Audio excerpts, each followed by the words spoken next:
I was in my room reading a book, Thin Red Line, when the mortars started coming down. Sergeant Horrocks ripped open the door and yelled, "Grab your guys and go to the motor pool. The whole battalion is rolling out."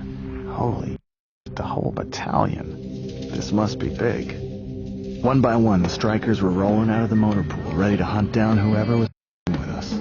Soldiers in the hatches of the vehicles were hooting and hollering, yelling their war cries, doing the Indian yell thing as they locked and loaded their weapons. As we headed north up Route Tampa, I was sticking out of my hatch behind the 50 cal, and I glanced over to the left side of the vehicle, at which time I observed a man dressed in all black with a terrorist beard jump out all of a sudden from the side of the building. He pointed his AK-47 barrel right at my pupils. I froze. Then a split second later, I saw the fire from his muzzle flash leaving the end of his barrel, brass shell casings exiting the side of his AK as he was shooting directly at me.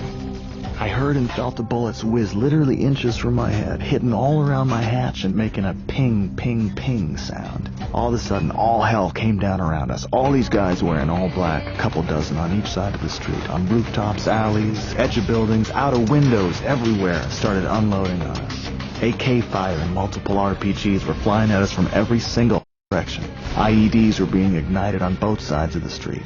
I kind of lost it and was yelling and screaming all sorts of things, mostly cuss words.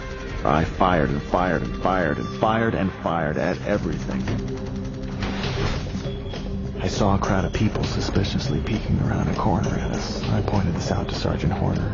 As he was shooting nonstop from his hatch, he told me to just shoot him, and he briefly explained to me these people have no business out on the street whatsoever. So I pointed the crosshairs right at him. Then I moved it to right above their heads and fired a burst.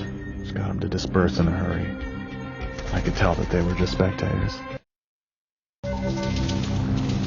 We had to return to Fave Merez as we were running extremely low on fuel, ammo, and water, so we all mounted up and drove back to the Fave.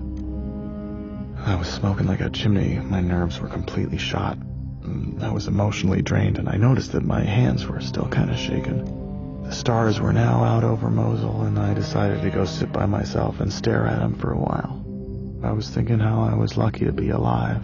I've never experienced anything like the fear I felt today. I thought about that guy with that angry look on his face when he pointed the AK at my head and pulled the trigger. Sergeant Vance saw me sitting by myself, and he came over and sat next to me. He asked if I was okay. I thought about that one for a second. I told him, I don't know.